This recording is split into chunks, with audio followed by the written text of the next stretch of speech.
The StagesBIKE SB20. Today is my long-term ride review after having the smart bike in the Lama lab for a number of months. I'm going to do a quick loop back over the technical specifications if you're not familiar with the bike, and then we'll dig into my user experience over the last few months, during which time Stages have rolled out a number of updates to that user experience.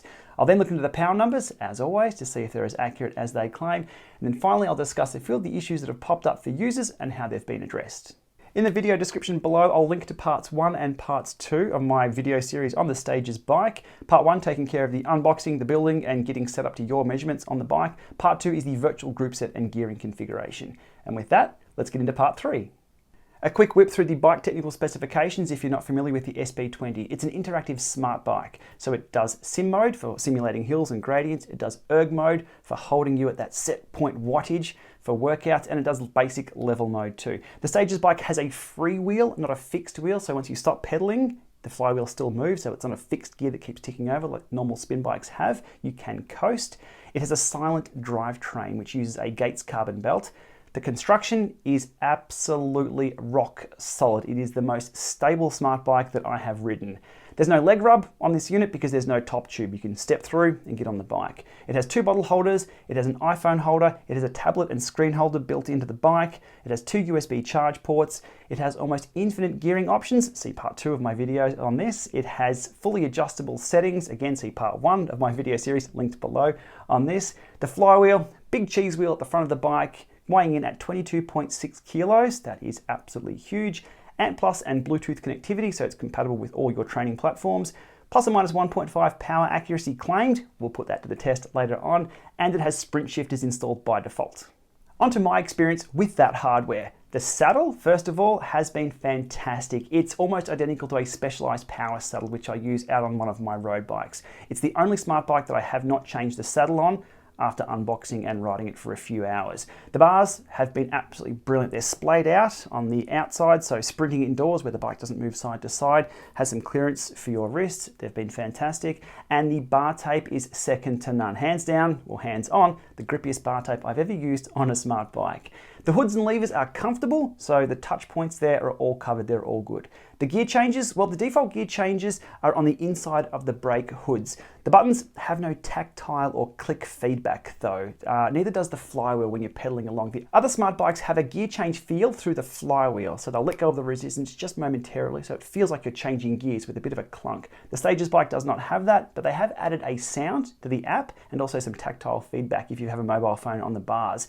It's kind of halfway there and I do like it. I'll talk more about that later on. If you want to get creative, you can relocate the sprint shifters, which are supplied on the StagesBIKE, but I haven't gone down that route just yet myself. I'd love to see some Di2 style shifter options though, with the buttons on the outside to make it feel like my bike outdoors. That's where the kicker bike really does come into its own with the ride feel of those levers. I have installed an additional shifter on the StagesBIKE that I have here, and I've installed it like a climbing shifter, just like I have on my road bike outdoors. Now, from what I'm aware of, Stages are the only company selling additional shifters for their smart bike. So you can do the climbing shifter as you saw just then, or maybe some TT bars with the shifters on the end. I'm not aware of anything from Tax, Wahoo or Wattbike being sold after purchase to get creative with the shifter options. The key factor of the bike, 157 millimeters. That's the distance between the pedals being apart. 10 millimeters more than a standard road bike. Hasn't been an issue for me. I wouldn't want to push it too much further than that, or it will feel a little different for me, but that's been fine, not an issue. And finally, on the hardware side of things, it's worth mentioning the tablet holder that sticks out the front of the bike, which you'll see front and center on any of the advertisements, or if you see one of these Stages bikes at a trade show. Stages are very proud of their tablet holder. I haven't used a thing. I never even installed it. It's rock solid, there's no question about that. It'll accommodate a large screen up to that size there, or a phone. It's adjustable. It's quite solid. It'll hold anything, but it's just not something that I've used because I have a table in front of me in the Lama lab. But again, that comes with the bike. They're very proud of it. It's well built. After one of my earlier rides back in June on the StagesBIKE, I jumped over to the StagesBIKE owners group and just posted a few ideas for consideration. And lo and behold, most of them have been implemented by Stages. So here's the post now, going through what I suggested and what they changed. Gear change indication, left-right balance is a little laggy, but not horrible. That's been fixed. It's quite responsive now. There was no smoothing on the power display on the Stages Link app. There's now, they've added those smoothing options. Having to load the device manager to see the gears and status is confusing. It needs a quick app head unit mode. Well, it's only one click once you load the Stages app now, so they've ticked that one. The screen times out and the phone locks, that's been fixed. When you're riding along with the Stages link open, it only had simulation, erg or level mode, but no connected or external mode. Again, they've fixed that. There was no dual Bluetooth at the time, they've fixed that. The Dream Drive front and rear gear terminology. Now, if you've watched the video on the gear configuration, you can replicate almost any gearing you want. Campag, Shimano, SRAM, or even the Dream Drive, which is one big long cassette of up to 50 gears. They do say that there's a front gear change shift with that and a virtual rear shift with that, but there's really no front and back. There's jump or there's step. They haven't implemented that. However, they did implement my suggestion there for a click sound when you do change your gears. So here's what you'll hear now when you're changing gears through the Stages Link app. The issue with erg changing gears, that's been resolved, and also there was a dropout or a control fight that I had between ANT+ FVC and Bluetooth, and that appears to be resolved in recent firmwares too. I must admit it did put a smile on my face seeing a number of those suggestions roll out over the past few months for all users. So for me to have influence on the company to make a better product, good to see. Okay, now into the details of what it's like to ride this bike. The on the bike, pushing on the pedals experience. Is it good? Is it bad? Is it meh? Let's start off with the flywheel feel. The flywheel is huge. That cheese wheel at the front, 20 kilos plus, and it spins very, very well, which means it maintains momentum. Just like riding outdoors, when you're flying along, you yourself might weigh 60 kilos, 70 kilos, 100 kilos. You don't slow down very quickly if you stop pedaling. Some trainers just really back off and slow down way too fast. This big flywheel at the front keeps turning over just like riding outdoors, which also means it's a good experience in erg mode. Once you have that momentum up, it's not going to be jagged on the pedals and it's not going to make you fatigued by going over and under and over and under. Erg mode will never hold specifically right bang on that set point.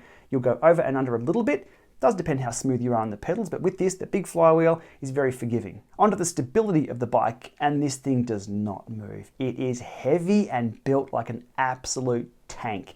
It is stiff. Now that stiffness in the bike is going to be a downside for some. It won't be a showstopper at all for others.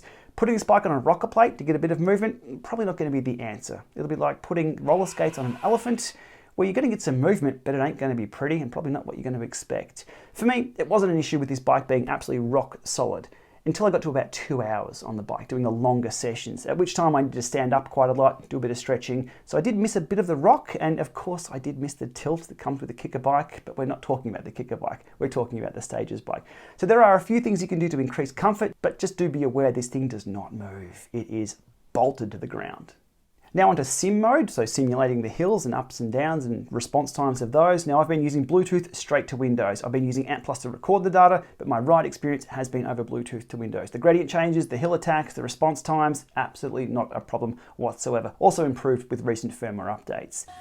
But first of all, I'm going to change that hour figure. Up the top there I have it on 3 seconds average. We're going to instant. Rightio. Okay, so one of the changes made for this SB20, the Stages Smart Bike, was the bike itself monitors the cranks, because the cranks are separate. They're just a normal Stages power meter, left, right. So the bike monitors those for its power. So it's just like Power Match. Just like Power Match. That was over ANT+. There's a toggle switch to make that over Bluetooth now, which means that the bike will monitor the cranks over Bluetooth. They're only single connection Bluetooth, so it takes them out of advertisement mode for anything else. I'm wondering if that's more responsive. We'll soon find out. Bluetooth's, I think, around 4 times a second, 4 Hertz. I'm not sure at the update interval that the bike uses though. We'll see. So that's on instant now. Ready? Go! Whee! Whee! Think we have a winner. It was masked a little bit the other night, or previously with my 3 second average showing on screen. Now 3 second average is only the display, not the rider acceleration. The rider still wasn't going anywhere. And even then, over a 3 second average, the first second, if you really move the watts through the roof, it still should jump a little bit. It was deadpan.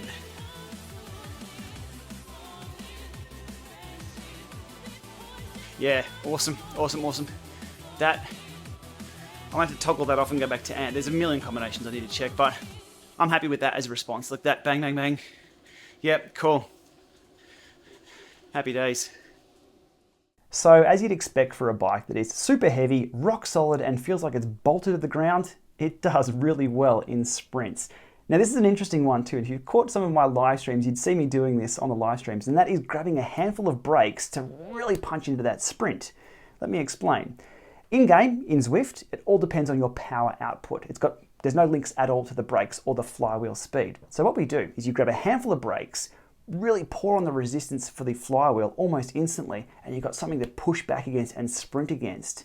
It's a really neat little sprint hack that we've been using to get some maximal sprints on. And it's not just me that's been doing it. Most StagesBIKE owners who have been sprinting have been using this technique.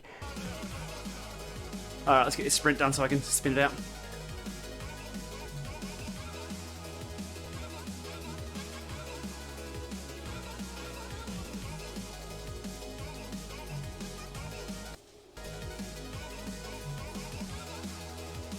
Did I get it?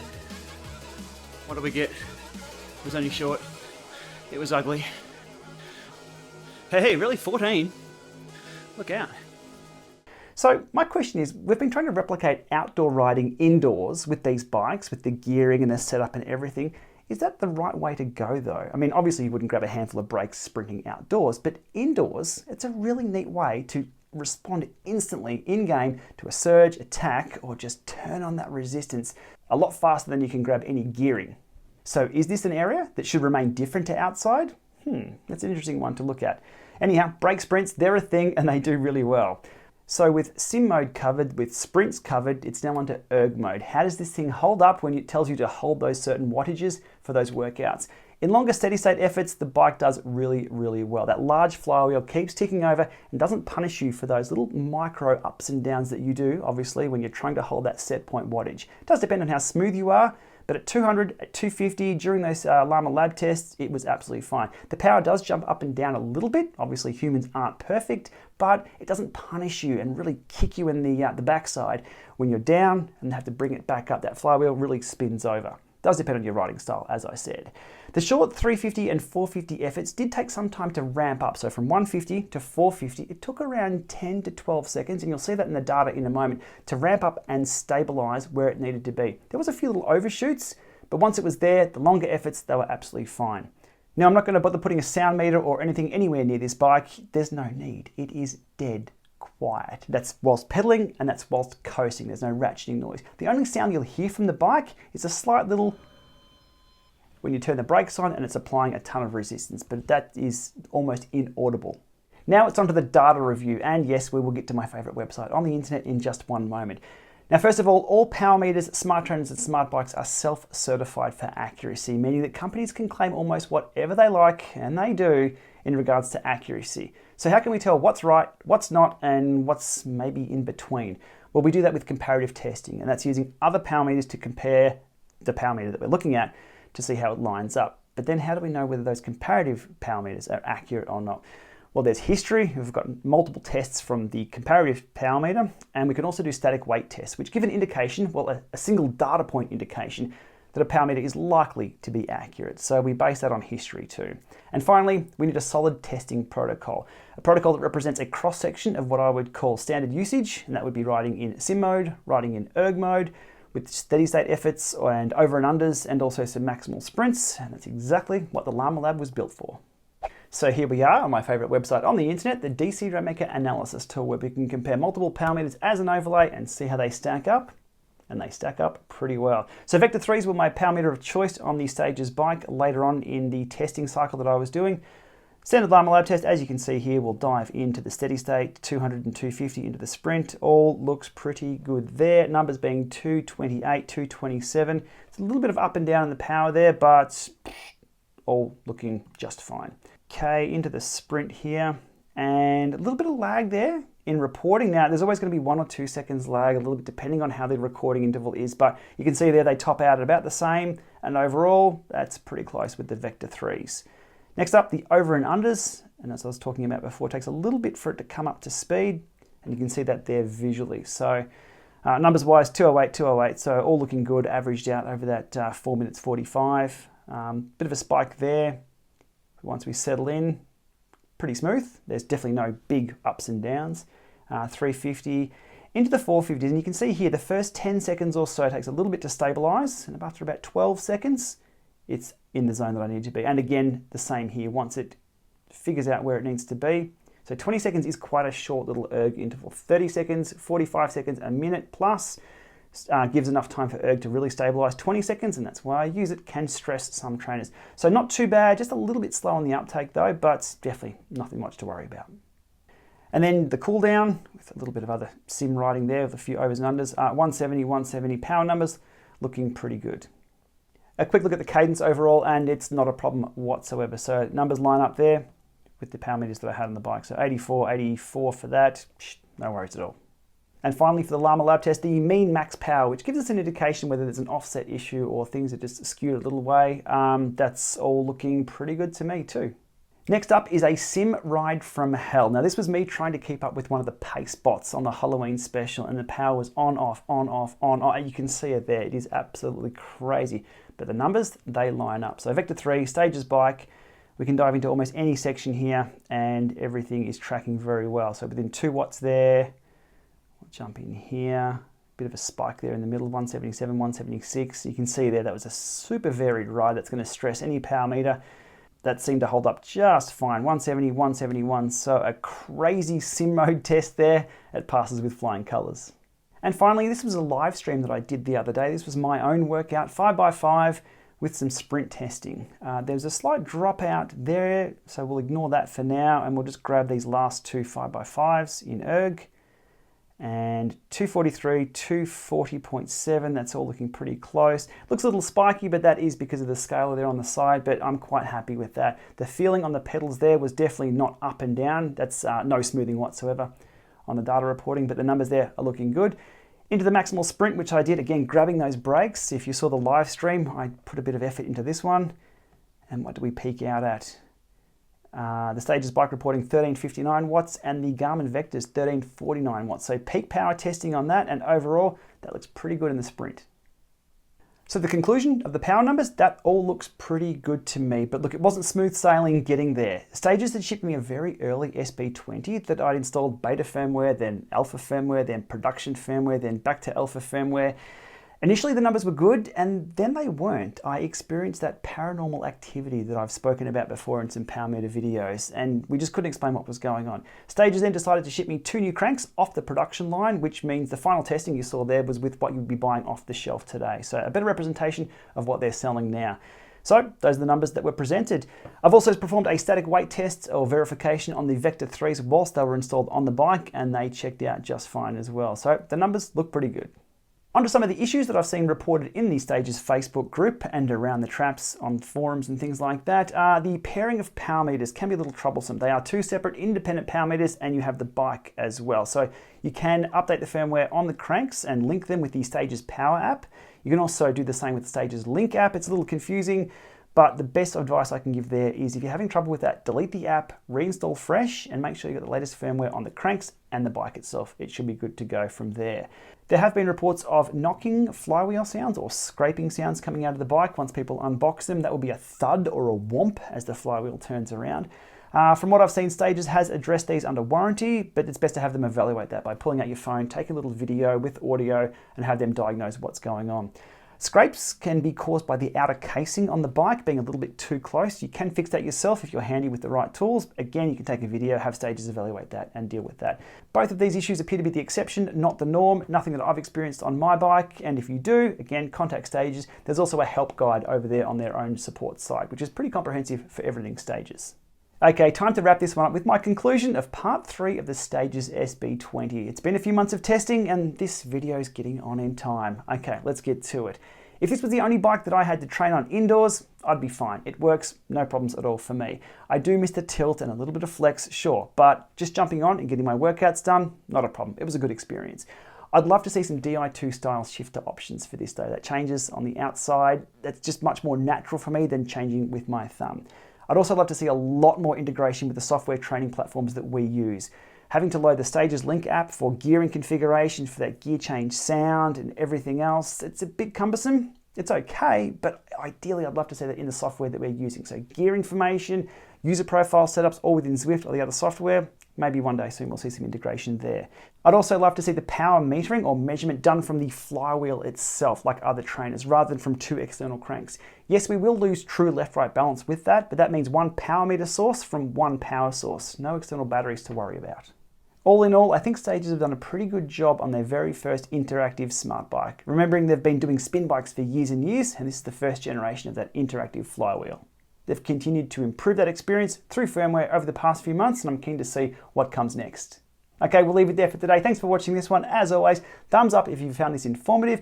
Hit subscribe to support this channel, and to take that support to the next level, hit join and become a member of the channel today. Thanks for watching.